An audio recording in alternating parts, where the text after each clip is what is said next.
Hi. Good evening Akshay. Good evening. నాకు కాదు వాళ్ళకి చెప్పాలి. Good evening friends. నీ బ్లౌజ్ బాగుందా ఇవాళ?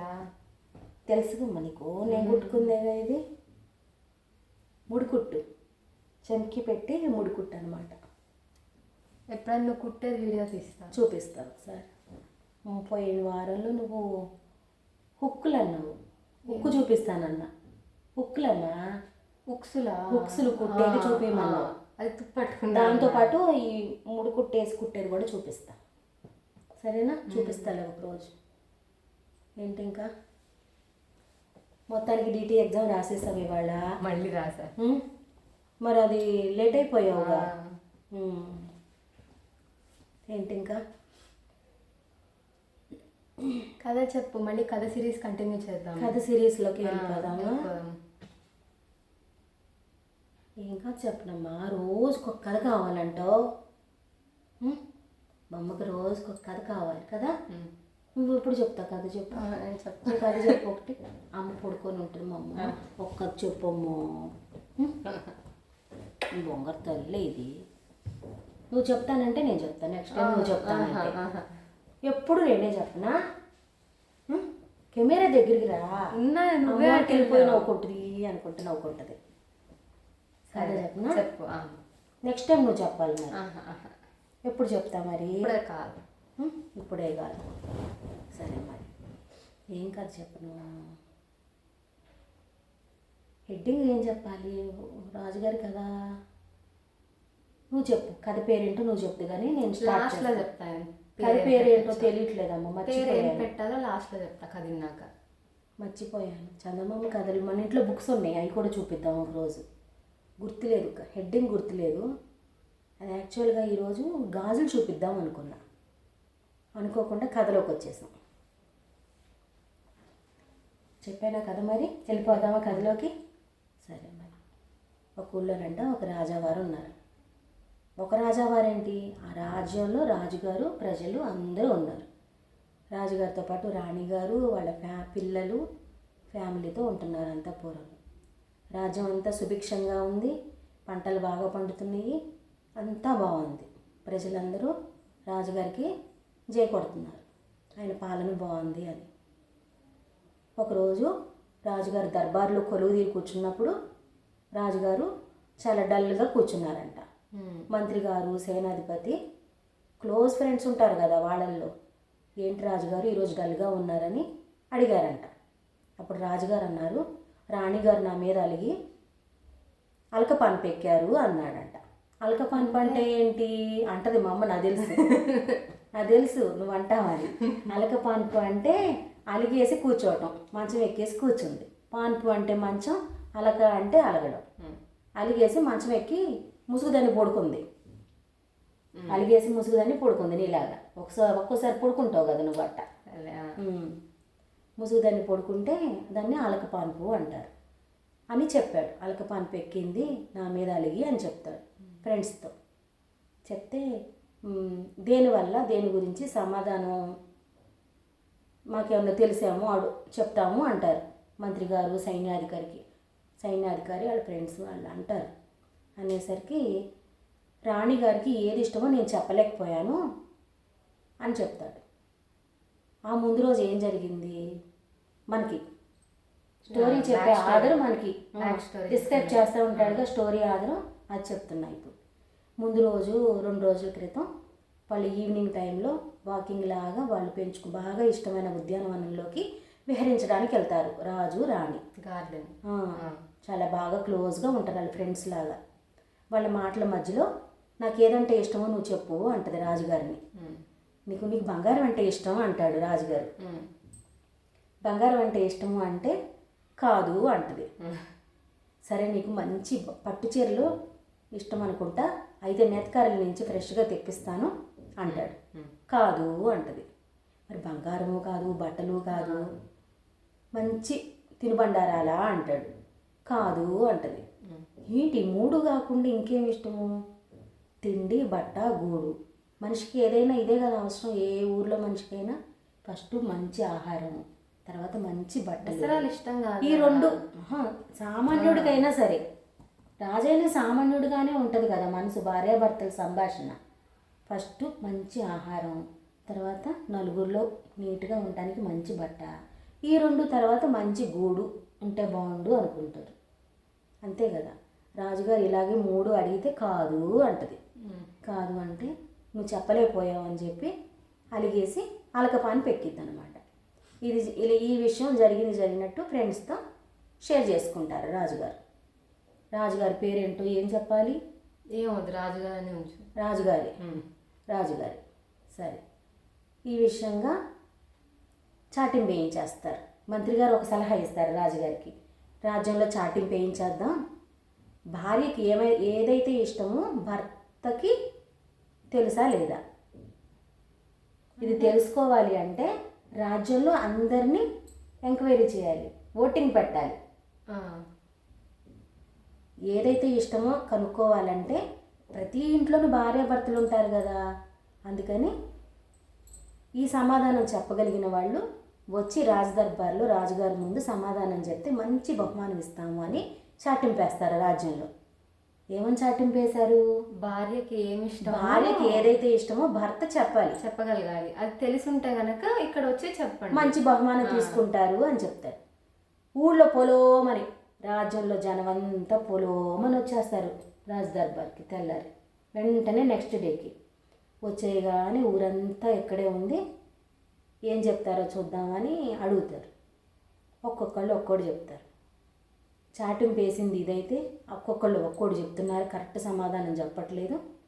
వచ్చి కరెక్ట్ సమాధానం చెప్పగని పక్షంలో 100 కొరడా దెబ్బలని రాజాజ్ఞ జారీ చేస్తారు. రాణి గారికి కూడా నచ్చల, ఒక్కొక్కళ్ళు ఒక్కోడు చెప్తుంటే రాజుగారిలాగా చాలా కోపం వచ్చిందంట.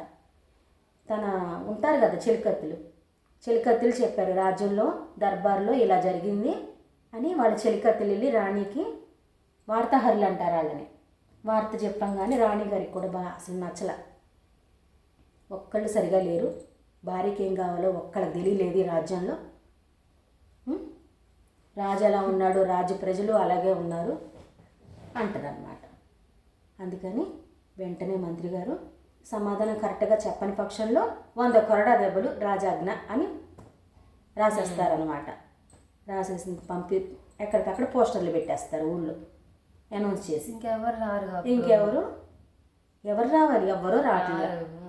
నెల అయింది, 2 నెలలైంది, 3 నెలలైంది, ఎవ్వరు సమాధానం చెప్పట్ల. రాణిగారేమో 3 నెలల నుంచి అలకపానికి దిగల రాజుగారితో మాట్లాడతల. అందుకని చెప్పి ఒక పావురాయిని వదులుదాము, అది ఫస్ట్ తెల్లారాక ఎవరింటి మీద వాళ్తుందో వాళ్ళల్లో ఆ ఇంటి నుంచి ఒకళ్ళు రావాలి సమాధానం చెప్పడానికి అని మళ్ళీ నోటీస్, మళ్ళీ రాజాజ్ఞ మళ్ళీ నోటీస్ పెట్టేస్తారు ఊళ్ళో. పెట్టేయంగానే నోటీస్ బోర్డులో పెట్టేస్తారు కదా కాలేజీలో, అట్లాగే పెట్టంగానే తెల్లారే మొదలయ్యింది. పౌరాయిని వదిలారు రాజభవనం పైనుంచి. పంపించగానే వదిలి ఒక ఇంటి మీద వాలింది. రాజ్యంలో వాళ్ళకి ఇక భయం పట్టుకుంది. కరెక్ట్గా చెప్పకపోతే 100 కొరడా దెబ్బలు తిని చావాల్సింది, వెళ్ళకపోయినా చావాల్సింది. రాకపోయినా ఈడ్చుకెళ్ళిపోతారు. వెళ్తే ఒక్కడే, వెళ్ళకపోతే ఫ్యామిలీ మొత్తాన్ని ఈడ్చుకెళ్ళిపోతే ఖైదే. ఇంకా జైల్లో దాని బదులు ఒక్కళ్ళే అనుకోని ఇంట్లో వెళ్ళాలన్నమాట. వెళ్ళి సరిగా చెప్పని వాళ్ళకి 100 కొరడా దెబ్బలు, బతికినాడు బతికి సూర్మంట వస్తున్నాడు ఇంటికి, చచ్చేవాడు చస్తున్నాడు. ఇలా జరుగుతూ ఉండగా ఒక ఇంట్లో ఒక పెద్ద ఆయన వాళ్ళ చిన్న కొడుకు ఉంటారు. పెద్ద ఆయన బాగా ముసలివాడు, వృద్ధుడైపోయాడు. చిన్నపిల్లాడేమో చదువుకుంటున్నాడు, చిన్న వయసు, 50s 60s టీనేజ్ అనమాట.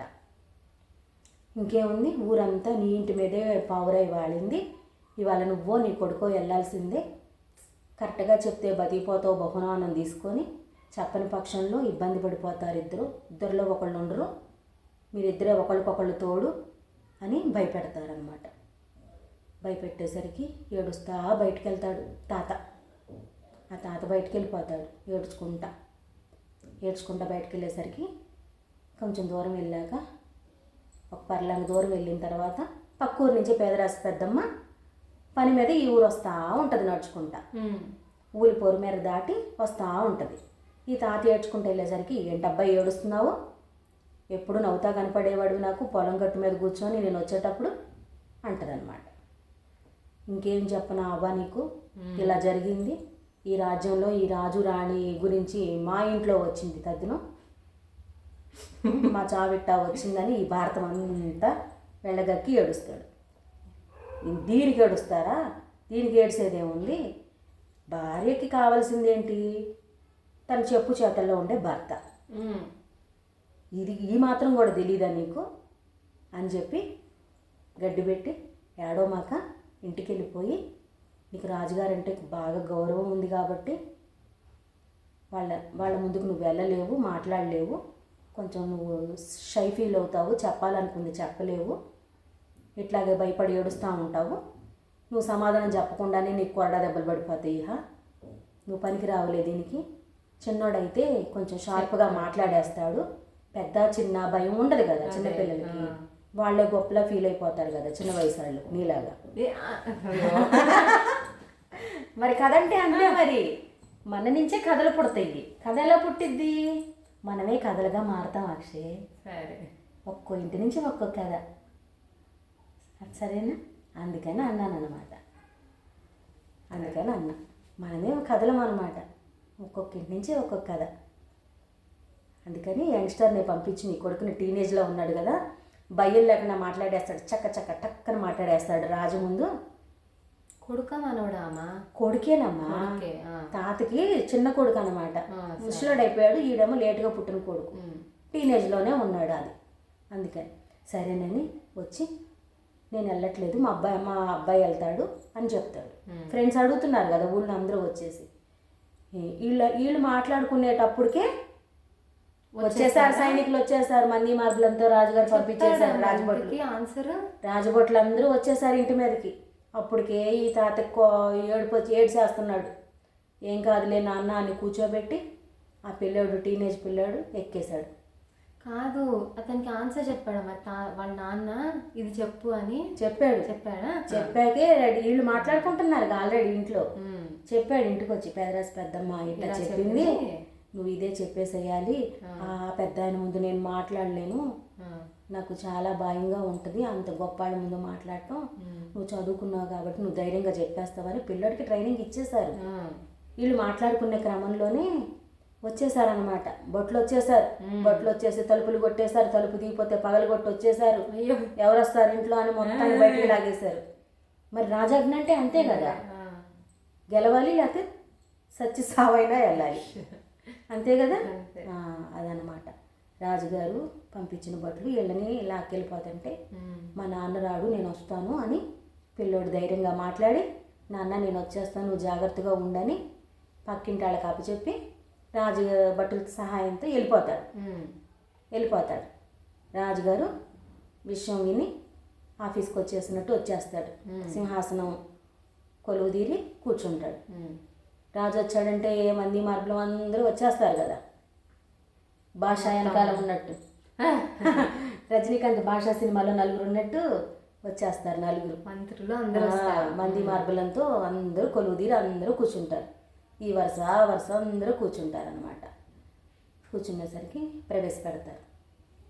ఏమై నువ్వు చిన్నగా ఉన్నావు, ఏం చెప్తావు నువ్వు, నీకు అసలు ఏం తెలుసు, భార్యాభర్తల సంభాషణ వాళ్ళకి ఏమి ఇష్టమో ఏంటో, నీకేం ఎక్స్పీరియన్స్ ఉంది, వచ్చావు తయారయ్యి, మరి ఎందుకు పిలిచారు కూతంతుండి ఎందుకు వచ్చావని ఎగతాళి చేస్తారు. ఎగతాళి చేసేసరికి రాజుగారు, లేదు నేను చెప్తాను రాజుగారు, రాజావారు నాకు తెలుసు అసలు కథ ఏంటో నాకు తెలుసు అనగానే, ఆహా నువ్వు చెప్పేంత ధైర్యం వచ్చిందే నీకు, బాగానే మాట్లాడుతున్నావు, సరే అయితే చెప్పబ్బాయి, భార్య భర్త నుంచి ఏం కోరుకుంటుంది, అసలు భార్యకి ఏమంటే ఇష్టం అంటాడు. చెప్పంగానే టక్కున ఏమి ఇక వెనక్కి తిరిగి చూడకుండా, చెప్పు చేతల్లో ఉండే భర్త అంటే ఇష్టం భార్యకి అంటాడు. ఆ మాట వినంగానే రాణిగారికి చెలికత్త వెళ్ళిపోయి చెప్పేసిద్ది. వెళ్ళిపోయి చెప్పంగానే వెంటనే రాజదర్బార్కి రాణిగారు కూడా తయారయ్యి, పైన ఉంటుంది కదా ఆవిడది, రాజుగారి పక్కనే ఆఫీస్ ఒక డెస్క్ ఉంటుంది కదా తనకి కూడా, చక్క అన్నీ రెడీ అయిపోయి వచ్చేసింది. వచ్చి కూర్చొని భలే చెప్పావుగా, భలే కరెక్ట్గా చెప్పావు, నీకు మంచి బహుమానం నా నుంచి అని అనౌన్స్ చేసింది. రాజుగారు ఆశ్చర్యపోతాడు. ఇంత చిన్న విషయం నేను చెప్పలేకపోయానా, నేను అంత ముద్దు మొహాన్నా, నేను రాజునైపోయానా, ఈ విషయం కూడా తెలియకుండానే అంటాడు. మరి నీకు తెలియలేదు కదా, అందుకే ఈ పిల్లోడు చెప్పాడు, పిల్లోడికి ఉన్నంత జ్ఞానం నీకు లేదని వీళ్ళిక మాట్లాడుకొని కాసేపు ముచ్చట్లాడుకొని ఇంకా అలక్క పనుపు దిగావా అని ఇద్దరు చక్క పొలైట్గా మాట్లాడుకొని గిఫ్ట్ ఏమి ఇద్దాం అనుకుంటా అనేసరికి పిల్లోడు టీనేజ్లో ఉన్నాడు. ఇంకో 4 ఏళ్ళు అయితే డిగ్రీ పూర్తయింది. పిల్లకి పెళ్లి చేసి ఉద్యోగం ఇచ్చి వాడికి ఇల్లు వాకిలి అన్నీ అమరుస్తాను అని రాజముద్ర వేసి రాసేసి ఇచ్చిద్ది. పట్టాకాయతో రాసేసి ఇచ్చిద్ది అనమాట.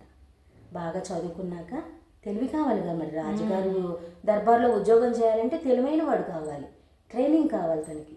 అందుకని ట్రైనింగ్ సెక్షన్లో పడేసి వాడిని అన్నీ నేర్పించి పనులు ఎలా చేయాలి, శిస్తులు ఎలా వసూలు చేయాలి, ఇంకా మోటివేషన్ క్లాసులు ఎలా చెప్పాలి, అవన్నీ పంట పొలాలు ఎలా బాగా సాగులోకి తీసుకురావాలి, బీడు భూములను ఎలా లాక్కురావాలి, అవన్నీ నేర్చుకున్నాక ఇతనికి మంచి ఉద్యోగం, మంచి పిల్లని చూసి పెళ్లి చేయాలి, ఉండటానికి మంచి ఇల్లు వాకిలి అన్నీ అమర్చాలి అని రాజముద్రేసి చక్కగా ఆ పిల్లని సెటిల్ చేసిద్ది అనమాట రాణిగారు. చాలా సంతోషపడతారు తాతను వాళ్ళ అబ్బాయి. రాజుగారు కూడా ఆశ్చర్యపోతారు, ఈ సమాధానం నేను చెప్పలేక ఇన్ని గిఫ్ట్లు ఇచ్చాము అనుకుంటాడు. ఏమర్థమైంది అక్షయ్ నీకు? బాగుందమ్మా కదా, అమ్మా కథ బాగుందా? టైటిల్ చెప్పనా? ఏం కథ చెప్పు, టైటిల్ ఏం చెప్పాలి అసలు దీనికి? రాణిగారి అలక. అలక పాన్పా? అమ్మ నాకు ఇంత టాలెంట్ ఉందే నీకు అమ్మా. అమ్మ అలక పాన్పా, రాణిగారి అలక. రాణిగారి అలక, రాణిగారి అలక అని. దాని వల్లే కదా ఈ రాజ్యంలో ఉన్న ప్రజలకి ఇన్ని కష్టాలు అమ్మా. అవునా? రాజుగారి అలక తీర్చక పావురాయి వాడటం, 100 దెబ్బలు తినటం, ఏడవటం, బతికేవాడు బతుకుతున్నాడు, లేకపోతే చచ్చేవాడు చస్తున్నాడు. ఇది చెప్పలేక చిన్న కథే అయినా కూడా ఫన్నీగా ఉంది కదా, ఫన్నీగా ఉంది. ధైర్యం చేసి వెళ్ళిపోయాడు, టీనేజ్ కుర్రాడు వెళ్ళిపోయాడు. చిన్న కథ. హెడ్డింగ్ మర్చిపోయాను అక్షయ, మన పుస్తకాల్లో ఉంది. బాలమిత్ర కథల్లో వాటిల్లో చాలా ఉంటాయి. ఓకేనా? ఓకే. నచ్చిందమ్మా? బాగుంది. కథ నచ్చింది. బాగుంది. అమ్మాయి వాళ్ళు కూడా లేట్గా చెప్పింది, 5 నిమిషాల్లో చెప్పే కదా. ఎంతసేపు చెప్పా? మళ్ళీ 18 నిమిషాలు వాడానా ఈ కథ కోసం. Thank you friends. మీకు ఈ కథ నచ్చితే కనుక ఒక లైక్ చేసి ఇంకా ఎలాంటి కథలు చెప్పాలో కామెంట్ చేయండి. సరే. మా అక్షయ్ అనేమో షేర్ చేసేయండి అని చెప్పేసి ఎలాంటి కథ చెప్పాలో కామెంట్ చేసి చెప్పండి ఫ్రెండ్స్. సరేనా? Thank you friends. Bye. Bye కాదు, బాయ్ కాదు, ఇప్పుడే చెప్పావుగా ప్లీజ్. బాయ్ కాదు చెప్పాలి, చక్కగా చెప్పాలి. మన ఛానల్ పేరు చెప్పు. సరే. Please like, share, comment and subscribe to Swapnavarshini Reddy channel. మళ్ళీ చెప్పు. Swapnavarshini Reddy channel. Thank you. Bye. Good night.